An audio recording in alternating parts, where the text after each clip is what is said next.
بسم اللہ الرحمن الرحیم۔ جی ناظرین کرام، پہلے آپ سے معذرت کہ جمعہ کے دن میں چینل پر ویڈیو اپلوڈ نہیں کر سکا، تو آج جو ویڈیو بنا رہا ہوں ایک ہی مولا علی کرم اللہ تعالی وجہ الکریم کا قول آپ کے گوش گزار کرنا چاہتا ہوں۔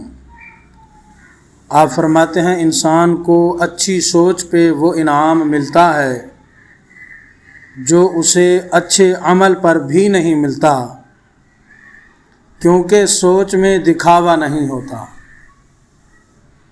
آپ فرماتے ہیں انسان کو اچھی سوچ پہ وہ انعام ملتا ہے جو اسے اچھے عمل پر بھی نہیں ملتا، کیونکہ سوچ میں دکھاوا نہیں ہوتا۔